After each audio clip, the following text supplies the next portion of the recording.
Hi, welcome to my kitchen. Today I'm making a traditional Newfoundland Jiggs dinner, complete with chicken, gravy, stuffing, and salt beef. I'm doing a little different today. I'm doing it in an Instant Pot, so to make it a little quicker. If you want to see how I do it, follow along and you won't be disappointed. So to get started, I'm just going to get the chicken ready to go in the oven. So I'm going to start by making the stuffing. I have a Tupperware pull cord chopper that I use for doing my bread. I did about 4 slices of bread. Next I'm going to cut up about half of a small onion. Chop that up really fine and dump that into the mixture as well. Give it a good dose of salt and pepper. The most important ingredient in Newfoundland stuffing, chicken stuffing or turkey stuffing, is Mount Sile savory. If you're a Newfoundlander, you know that you have to have the Mount Sile in order to make it taste the way it should taste. So I add about 2 teaspoons into that little bit of stuffing. Next I'm going to add about a tablespoon of butter.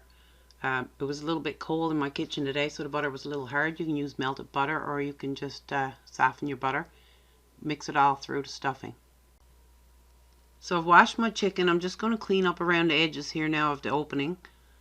Some of that skin around there's a lot of fat on that. I'm just going to take that all off, and it doesn't look the best. It looks a little weird.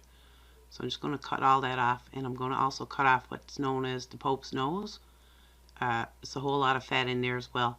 We don't really need that. So using a paper towel, I'm just going to dry out the cavity of the chicken, get all that extra moisture out of there. It came from frozen, so there's quite a bit of moisture in there as well, so you don't want your stuffing to be soggy. I use a bottling funnel to stuff my chicken. It's the perfect size. It just fits perfectly into the cavity of the chicken. So I just start spooning the stuffing in there. Oops. Just spoon it in there. Every few spoonfuls, give it a shove down with your hands. You want to get that stuffed in there nice and tightly. So keep going until you get your chicken all stuffed. And you won't get any mess of crumbs or stuffing wasted on the skin of your chicken. I'm famous for it. So now that you got your chicken all stuffed, you're just going to put it into the pan that you use when you're roasting the chicken. I use my Dutch oven with a rack in there. I like to keep it up off the bottom of the pan. I'm going to cut up a small onion and put in around it as well. I like to add a ton of salt and pepper to my chicken. I find it gives the skin a really nice taste when it's cooked. I'm going to add a drop of water into the bottom of that, about 1.5 cups or 2 cups of water. I'm going to put that chicken in the oven now at 350 for about 2 hours or so. Because it's stuffed, you want to cook it for longer than you normally would cook a piece of chicken or a unstuffed chicken, just for safety's sake. Just get my vegetables ready. I'm using carrot, turnip, cabbage, and potatoes. That's the traditional vegetables you use with a Jiggs dinner.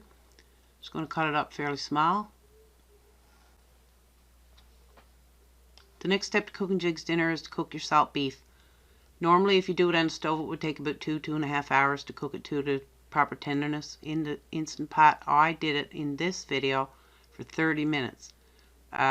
It came out a little bit tough. The next time I do it in the Instant Pot, I will definitely do it for 35-40 minutes.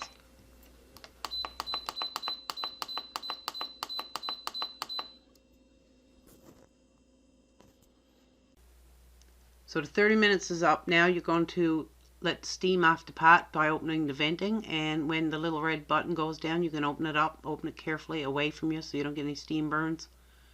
You're going to drain off about half of that liquid, and you're going to add that and a bit more into the pot. Then you can add your vegetables to the pot. It doesn't matter what order you put them in. I like to keep all the carrots together and all the different kinds of vegetables together. When it opens up, they probably won't be in the same spot, so it really doesn't matter. For the purpose of this video, I did the vegetables for 7 minutes. I couldn't remember if it was 7 minutes or 5 minutes I did them for the last time I made it like this, and now I know that it was definitely 5 minutes. After 7 minutes, they're very, very, very well cooked, as you can see. 5 minutes would definitely be long enough. They would be fork tender, but they wouldn't be falling apart when you take them up, which is the way these were. You can see that as I'm scooping it out, some bits are breaking off there of the potatoes. So you really don't want that. Just scoop it all out into a bowl. So my chicken is done. I'm just going to take it out of that Dutch oven and put it in a dish. I'm going to let it rest for a few minutes before I take the stuffing out and cut it up and make the gravy, of course. So this is the vegetables and this is the dinner. It was absolutely delicious, even though the salt beef was a little bit tough and the vegetables were a little bit not tough. If you like this video, I'd appreciate it if you'd give it a like, leave a comment as to where you're watching from, and if you like my videos, you can subscribe to my channel. Would be most appreciated. Thank you for watching.